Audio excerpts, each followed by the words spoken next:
What I've dubbed the emo series has been going pretty well, although unfortunately I found out that not many popular emo creators have disappeared off the internet. It's actually amazing how many of them are still online. But today I want to talk about the online disappearance of Anastasia May, also known as Anavenge.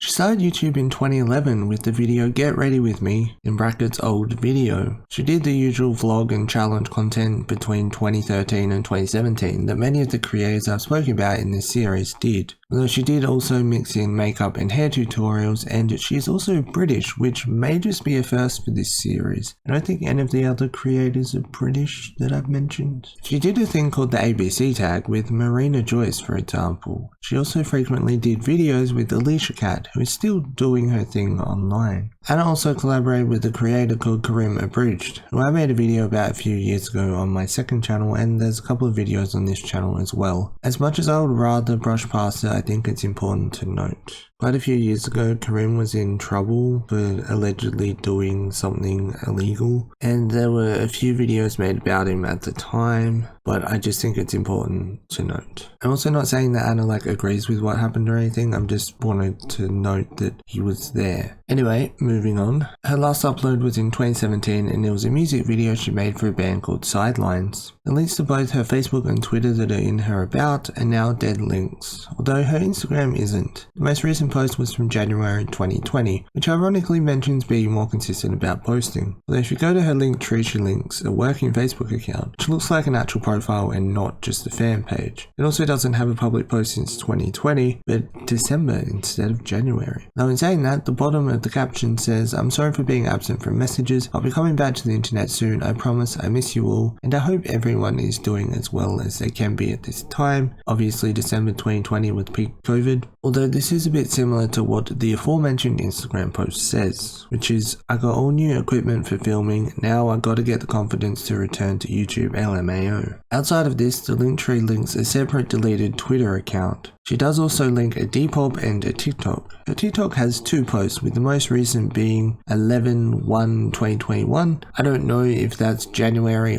or November. I don't know how the TikTok date system works, but regardless, it's more recent than any other social media she has been on. Outside of a photo she was tagged in on Instagram, but she didn't post it, so I'm not counting it. In regards to Depop though, as of writing, she was active today. There's been a bit of mixed messages in what she's been saying and what has actually happened, but in saying that, she may simply be uncomfortable posting online at the moment. Before we talk about YouTube, because there is more, when you Google her name you get a website. I'm not sure it's her though, as she's British and her last known location was Rotterdam according to Instagram, and the UK according to Depop, which is nowhere near Canada. And I say Canada because the URL of the website is .ca, which is the URL extension for Canada, like Australia is .au, for example. But that website has been active this year and I just wanted to mention it. Looking through her social blade, you can see that in July of 2020 she removed just over 50,000 views worth of videos and a further 23k worth of views in June 2021. Although that's just the tip of the iceberg, because if you go and check a save of her channel from 2016 on the Wayback Machine, you see a bunch of videos that aren't on her channel anymore. Even just cross-referencing the most viewed videos, only one of the top 4 in 2016 are still public on her channel, that being Daily Makeup Routine. There's 3 missing out of the top 4 alone as 750k plus views worth of videos. In addition to that, there's 7 videos on her channel publicly before Big Messy Hair Tutorial on her channel, but a screenshot from 2013 shows at least 25. There very well might be reasons as why these have been taken down, but I just wanted to share some insights. Her Tumblr is also gone. I can't find any goodbye video or anything. I don't know if anything happened or if it did, what it was or where it was said. It may very well be on the now deleted Twitter or Tumblr. But if I had to base it off what I've read in doing my research, I think that she just became uncomfortable in front of the camera, which is totally fine. For example, I haven't filmed a single one of these videos in this series with a face cam, so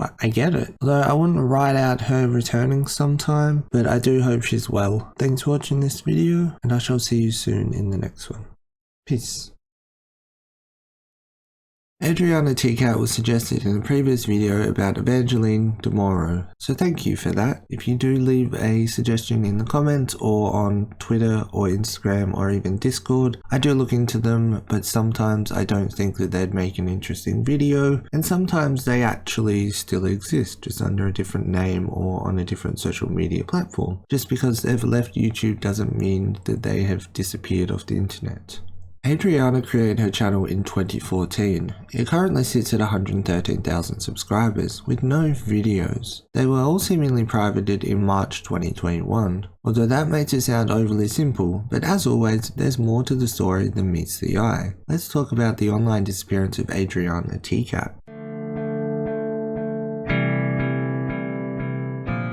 This is usually the time in the video where I talk about their first video, except I can't find any record of what Adriana's actually was. She started on YouTube as @arsonist. Unfortunately, the first save of that URL is not accessible and redirects to a 2021 save. In saying that, there's an Adriana TeaCat save from then too, although a 2020 save does show that she did at one point react to the video itself, although it is not accessible. In saying that, I was only able to save a few of her videos on the Wayback Machine, and the ones saved are the ones that you're seeing in this video. Also, I have been re-uploading some people's videos to an archive channel, for example Alex Dorame and Crank That Frank.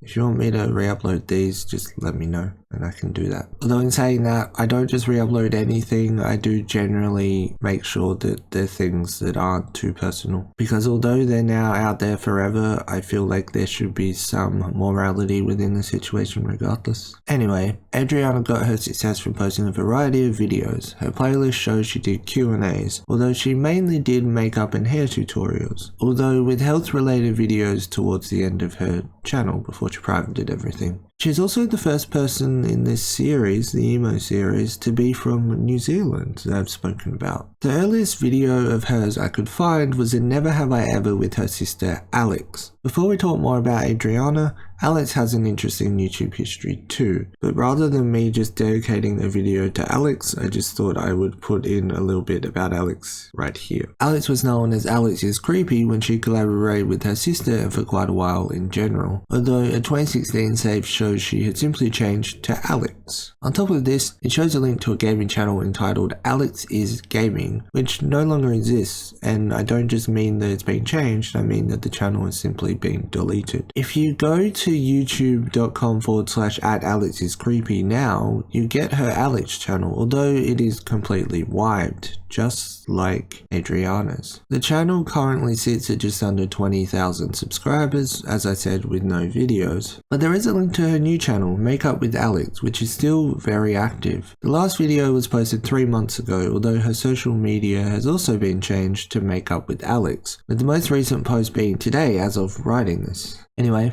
back to Adriana. In a 2020 save, she had 120,000 subscribers, which was a few more than she does now. It almost always happens that when someone leaves, they lose subscribers. They aren't gaining any and can lose them just from people losing accounts or YouTube kicking inactive accounts, for example. Although the 2020 save lacks any mention of it, Adriana had over 5,000 fans on YouNow. The link is in a 2016 save. 2016 save also features a link to her Twitter, which also no longer exists, and also a link to her second channel, which is absent from the 2020 save as well. That second channel was called Adriana's Adventures, and it has 2 videos and was intended to be used as a vlog/travel channel, with the last upload being 7 years ago. The only link that is still active to some extent from the 2016 Wayback Machine save is her Instagram, which if you look at has 6,500 followers and 4 posts, with the description having a link to a now private video and a private account, with the last few posts promoting a new channel, a third channel, called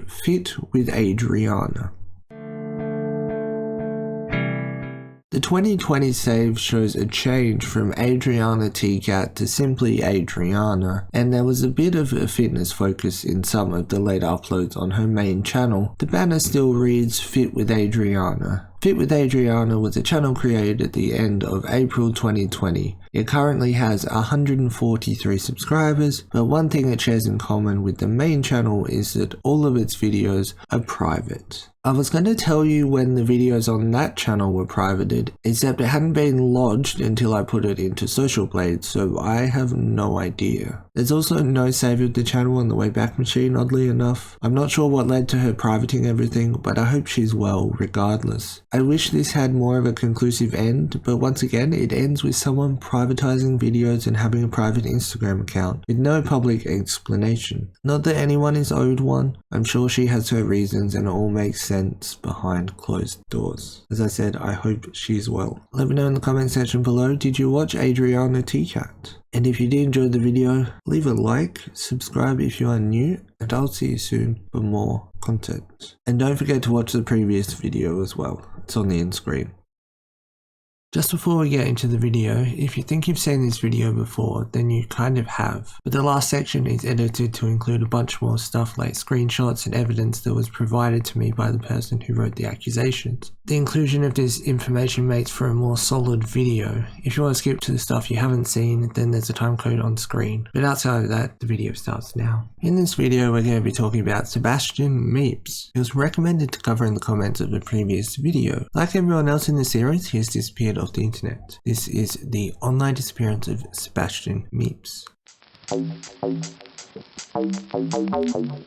Sebastian hasn't posted on social media since 2018, he just disappeared. His last post on Instagram was him alluding to recording another cover and posting more videos. This was posted on September 22nd, 2018, although his last video on his channel was August 12th of the same year, just over a month prior, meaning that the cover never got posted, nor did more videos. Interestingly though, the comments on the post that I mentioned are limited. For example, I can't even comment on it. Although he did respond to someone in 2020 saying he was okay, and a while before that he said he was okay just working and paying off things. His last post on Twitter was just over a month later on October 25th, where he posted it was a beautiful day to go outside. Currently has 44,000 subscribers on YouTube, 28,000 followers on Instagram, and 9,000 followers on Twitter. Although it may be worth mentioning that his Facebook page says his bio was updated in 2020. I don't know if that's accurate or not, but he did reply to someone in 2020, so he was around then. Also, the amount of subscribers that he had and followers were higher previously, but considering he's been missing for a while, they have gone down as a result. He was on YouTube from 2016 to 2018, posting around 70 videos in that time. They were largely covers and pranks, that kind of thing. But what would cause an up-and-coming creator to just quit every social media seemingly out of nowhere?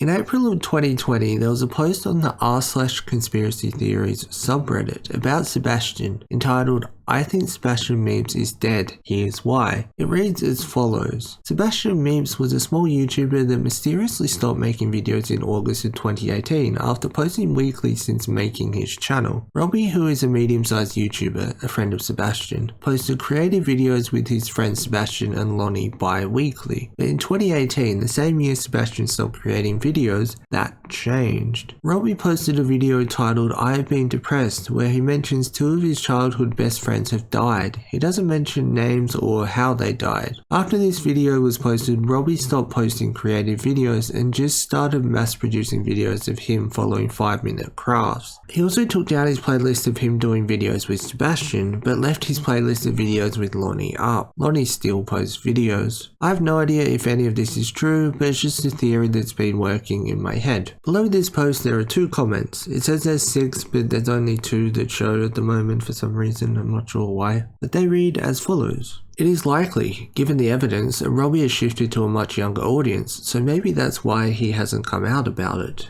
Another comment says, I can second to this. It's very odd because he stopped posting on Instagram at the same time he stopped on YouTube. It would match up with Robbie making said video as well. Robbie has also moved apartments/houses with his girlfriend Tori, and his channel is nothing but crafts anymore with 0 vlogs. Maybe to keep what happened to Sebastian a secret. I personally hope Sebastian is okay, but the way things are pointing, it doesn't look that way. Right. So we're all on the same page, yes? Let's continue, because let's just say this perceived reason for disappearance and suspected death is not true. Although the post and thoughts do make sense, but they're missing context. So let's talk about the missing context. I want to start with the message that was sent to me that offers context surrounding the details of the Reddit post, or what it mentions at least. I'm not mentioning who this person is, but they actually messaged me about something else, and I told them I was planning on making this video and a different video that you'll see in the future, and they were able to shed some light on this specific situation. And they said the videos with Sebastian disappeared the same time the allegations came out, and this was because Robbie wasn't willing to support that kind of behaviour whatsoever, and within his inner circle he vehemently disavowed it and made it extremely clear anyone else doing anything inappropriate will be excommunicated as well. Robbie experimented with content and removed things that didn't really fit the new niche he had found, which, as the Reddit post said, was crafts. I know that you're probably confused about why it was mentioned that there were allegations. Before I read them, I just want to say two things. One is that this would explain why he has his comments limited, as I mentioned earlier. Although I didn't realize this in the initial video, the timeline of when Robbie removed the videos and the first time the allegations came out don't align exactly, with the allegations coming out in 2017 and the removal of the videos coming in 2018, according to the Reddit post at least. Although I'm not suggesting at all that Robbie was okay with it, given the person was being silenced, I think it's a fair assumption that Robbie took action as soon as he found out about it. This part of the video comes with a trigger warning for assault and things along those lines. If you don't want to listen to it or watch it due to the nature of the topics, you can skip to the timecode on screen to watch the end of the video. I'm not going to be reading the following statement word for word. I'll basically edit it on the fly as I'm speaking. In 2017, I was assaulted by a man named Sebastian, known on YouTube as Sebastian Meepz. I met Sebastian on YouNow and he quickly convinced me to let him come over and stream with him, since having girls in the stream makes more money. I said in my initial video that YouNow doesn't have archives, so it will be difficult to prove, but it turns out that there are screenshots of it. Proof of Sebastian going live at that time at least. Sebastian quickly goes fans to ship us and would ask them if we should kiss, and they would beg us to kiss. I refused. I got more uncomfortable as it went on, as he was rubbing my inner thigh. We got off the stream and I brushed it off and let him edit his videos while I laid down. I figured he would go home when he was done. Sebastian laid in bed a while later, had a couple more failed attempts to kiss me, and then he rubbed himself on me and shortly after used his hands. I got the courage to ask him to leave, and the next day he texted me saying I made him uncomfortable and he blamed it all on me. Speaking of text, here's text between the person and Sebastian that they sent me. Just advice, you're not going to get famous like you brag about if you act like this. You talk shit about your friends, fans, and even your managers behind their back. You talk shit about blank and blank, but won't say it to them because blank gives you bars on YouNow. You say blank's music is shitty, but then tell others how awesome it is on stream. You talk shit about blank and blank behind their back. That blank dude and all of your Instagram quote-unquote friends. You can tell that there's a little bit missing between the bottom of this text and the next text. I don't know what that says, but you can tell that the screenshots were taken 7 seconds apart, so they were going through the messages with Sebastian at the time. They went on to say, you came into my home and tried to hold my hand, and even after I backed away and rejected you, you continued to put your hands on me and make me feel violated in my own home. And after 2 hours of ignoring you, you finally got the memo to leave. So F you, blank, please do not contact me anymore, we are not friends. Sebastian responded and said, sad face, wah, no, obviously, lol, lol, lol. To which they responded and said, I don't see how this is funny, but alright. To which he said, I don't see how this wasn't obvious, I thought we discussed this. It's not funny, no, but I find it funny we're talking about it again. Sorry for triggering you, like, are we friends? That is my question. I was confused about the we are talking about it again thing in context with this set of messages. I thought that there was some missing, but I have been told that there was multiple conversations about what this person was comfortable with prior to them meeting, and that's what the talking about it again is referring to. At the same time I knew Sebastian, I witnessed him, aged 23 or 24, doing Snapchat conversations with 14 to 16-year-old girls, flirting and talking about potential relationships. Sebastian told me if I could find fame online, I could find love too. He told me he was willing to wait a couple of years, but I still considered this to be illegal and grooming. When I tried to come forward on Twitter in 2017, Sebastian's management, Brian Starr's label, quickly contacted me threatening to sue me and told me it wasn't as serious as it looks. During the short period before I was scared and deleted everything, a couple of his fans contacted me that Sebastian was freaking out, calling them, the underage girls, and was begging them not to believe me and that I was lying. In regards to these messages, there was one that was sent to me which is this. You can pause it and read it if you want. I'm not going to read it in this video. Anyway, on with the video. The same people that protected Austin Jones, among other bad people, protected the one who hurt me and still signed him and gave him a platform to victimize more girls. He is now in his mid to late 20s. I do not believe he creates videos or content anymore, but he is still a groomer and a bad person, and he was protected by Brian Stars and many other people who knew about this and let him. Credible YouTuber that I talked to even said Sebastian was telling people he was 15 at an event so he could talk to little girls. Please watch out if he ever comes back. It would make sense if this was true. It would explain the sudden disappearance. And Robbie taking down videos with him. Outside of the craft side of it, of course, the timeline makes a lot of sense. It all adds up. What was said about Brian is something that's somewhat confirmed in a video by Shannon Taylor, where she mentioned that Brian Stars tried to silence her as well about a member that he was managing, so that can be somewhat backed up to some degree. I'm treading around the legality because I don't want to get sued, just to be clear. I'm taking everything in this video at face value. As I said, Sebastian hasn't responded or said anything about this. This has been out for a few years now, but I don't think anyone has spoken about it before, and I think it's important because it explains a lot. The allegations explain a lot, I mean. I could go into more detail a little bit, but I want to leave it there for today. Thanks for watching the video. If you were a fan of Sebastian, hopefully this clears it up, or if you only know about him from this video, hopefully it makes sense. If you have questions, leave them in the comments below. If there's people you want to suggest, also leave them in the comments below. Have a nice day, and I'll see you soon for more content. What does a My Digital Escape video, multiple Brian Stars videos, and even some apparent lost media have in common? Well, if you read the title, you'd know that it's Drakestopher, who we're going to talk about today. It's a bit of a rabbit hole, but let's go down it regardless. This is the online disappearance of Drakestopher.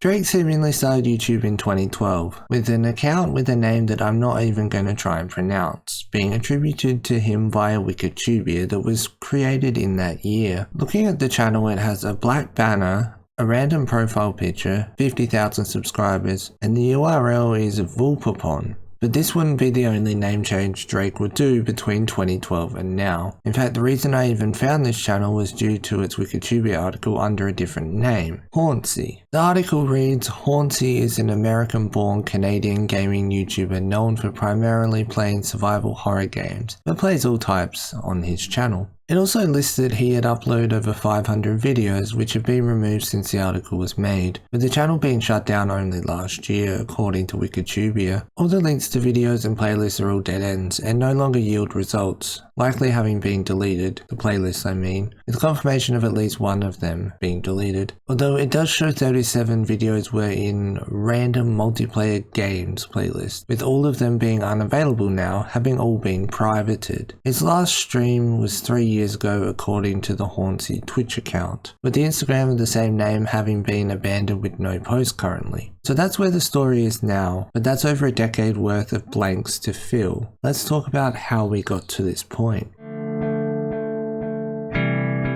Drake started on YouTube in 2012 as the aforementioned Drakestopher. He was also known as Catching Your Clouds. The channel no longer exists, but from what I can find it was just a channel for his music, and he seemed to be the only member. Some of the music videos have been re-uploaded, and as I mentioned at the start of the video, there was even an interview he did with Brian Stars. According to Discogs, the last release under the Catching Your Clouds name was in 2015, entitled More Than Friends, which we'll talk about later. According to Discogs, he was also in a band called Flatline, who released a single album in 2016, and you can still find their music on YouTube. He uploaded a bunch of content to his YouTube channel, and although it's been privated now, the Wayback Machine shows a save of the channel from 2013. I found a couple of videos that are playable on the Wayback Machine. I'm sure there's more though. You can see one on screen right now in fact. He largely played video games and made vlogs it seems. There's also a few more saves of the channel viewable prior to everything being privatized. He played games like Prop Hunt, Minecraft and Happy Wheels, back in 2013 at least. Drake would stop using the name Drakestopher Drakestopher seemingly in 2019, according to a tweet at least, that reads, "Just for anyone that needs to know, Drakestopher changed his logo to Hornsey."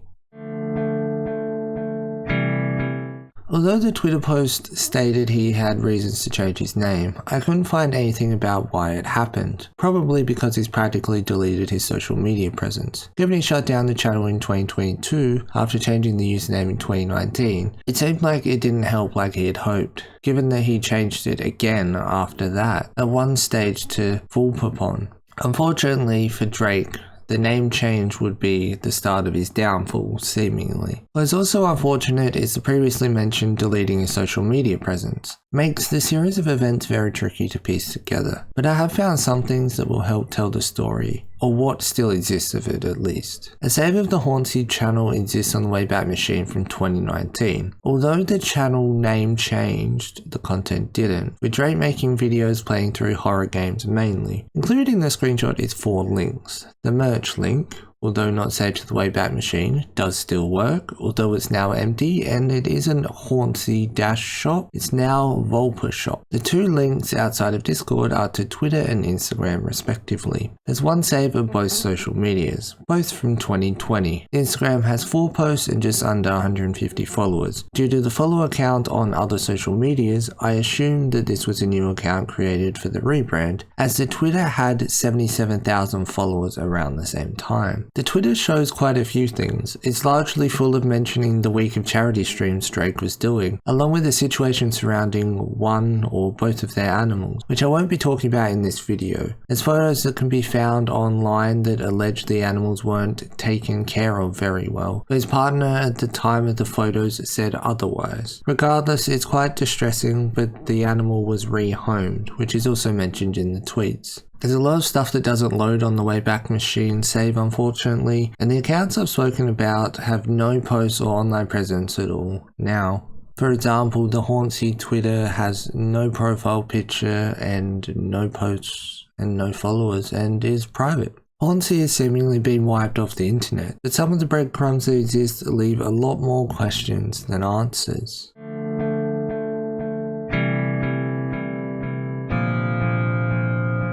A breadcrumb that leaves me with a lot of questions is 2 tweets on the Twitter save on the Wayback Machine. Unfortunately, they don't load, but one was titled "My Final Statement" and under it was Hayley's video. I have no idea what the final statement was about, but there does exist a small clip of Hayley's video that was linked, which I'll talk about shortly. It no longer exists online anywhere from what I've seen, but I'll run you through the Twitter thread it was a part of. To clarify, Hayley was at one point Drake's partner. He even retweeted her about the situation with the dogs. There's a chance the final statement was about the alleged animal abuse, but the reason I'm not so sure is because that isn't the only controversy Drake was involved in. There are numerous accounts of Drake's behavior of being manipulative and also allegations regarding minors. Before I go on, I want to state that they're just that, allegations. I've reached out to Hayley but am yet to hear anything. Most of the accounts spoken about are long inactive or need to be following you to message them, which makes reaching out for further clarification almost impossible. A tweet from June of 2020 says Drakestopher took down his response video. People saw right through his bullshit. He won't get away with what he's done. Although this tweet could be seen as a bit ambiguous, it gets even more confusing when the screenshot of his Twitter shows that the final statement was posted roughly a month and a half later, which really confuses things given a copy of it, to my knowledge, doesn't exist.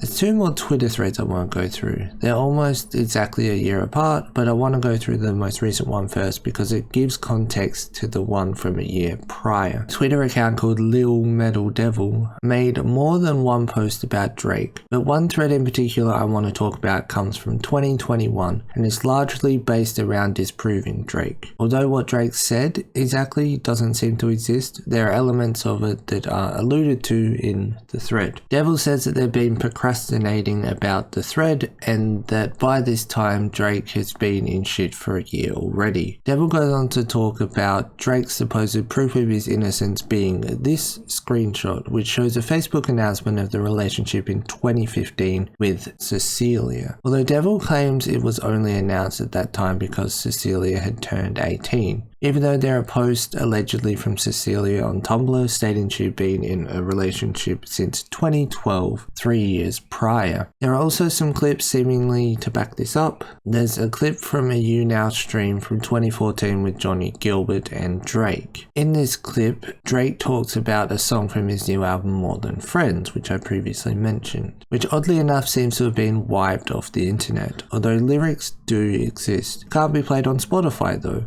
And there's even a post on YouTube about it being lost media. It is alleged that the song itself was dedicated to his ex and that it was a love song to her. And even the cover art, which is this, was a reference to her. You can see her in the video that's playing on screen, so you can make up your own mind about that. The album was released while she was still underage, and in the video he clearly refers to her as his girlfriend. Hello, Drakestopher. I'm here with my lovely girlfriend, Cecilia. The aforementioned Hailey released a video entitled My Story, as she allegedly mentions Cecilia and says this. Talk about was the biggest turning point for me. A large amount of her story rests on her believing that their relationship lasted for 4 years. It did not. And she admitted this to me twice. They started dating in July of 2015 and they were only together for a year.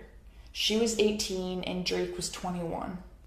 A lot of the pictures in her Tumblr post that she used as evidence weeks after telling me she had no evidence. It is to my knowledge the only footage that exists of the video. Before I go on, I want to state that I cannot find a copy of what Cecilia said about Drake, but there are inconsistencies regardless. Like Hailey in this video says they, as in Drake and Cecilia, started dating in July, which is what the Facebook post shows, but it's not true, as the video I've been showing in the background was in fact posted in the previous month of June. You may have some questions that I simply can't answer because there's a lot of bits of information that are no longer publicly accessible, but I want to clarify something, or try to, because I was a little confused. Hailey says in her video that Cecilia thought they dated for 4 years, which I assume is where the dating since July bit comes into play. I don't see anything conflicting about their anniversary, just the year, as Drake posted it on Facebook in 2015, whereas Cecilia says 2012, which I'm guessing is July the 4th, 2012, allegedly. It seems Drake was trying to cover his tracks by saying it was dedicated to his ex, although I found that part confusing. But I did find a photo at the back of the album that shows a special thanks to, you guessed it, Cecilia. There's one more thread I want to go through before we end the video,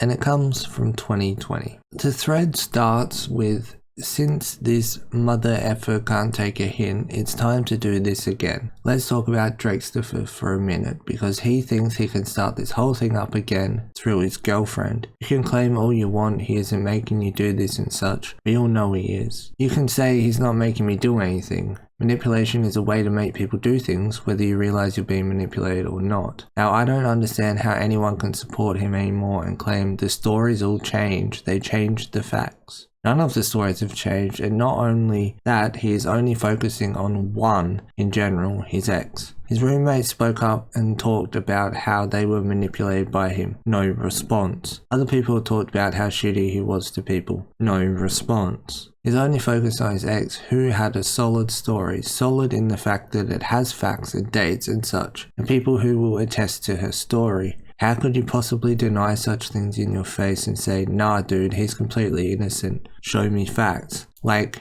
they have? Hello?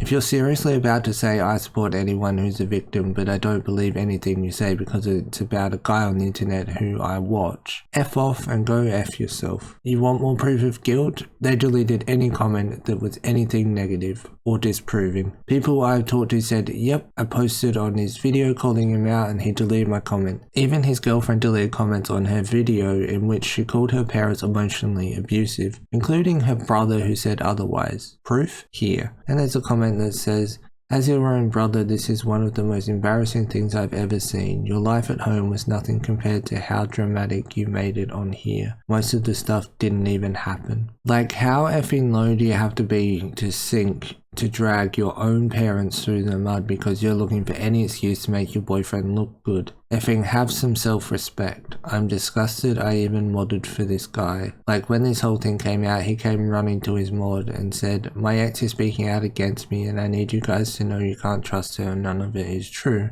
I knew nothing about her really at the time and I was just like okay, because he basically banned any talk about her at all. Makes sense now. The funniest thing is that he came in the next day and was like, guys, I have proof. I can prove it's all false. Within a few hours his Discord was gone. No word to anyone really, it was just gone. Then he made a video but it didn't come out how I wanted it to. So you know, a little while later I'm taking a break from social media and just about entirely disappeared. Definitely something an innocent person does. Like seriously, how can anyone overlook all that and still say no? This guy is 100% without a doubt completely innocent. Dude has facts stacked so high against him you wouldn't even believe it. I'm just blown away that any of those of you who are looking at his ex's story, the fact he's not even touched any other story except hers, and the fact he disappeared is still like nope, completely innocent.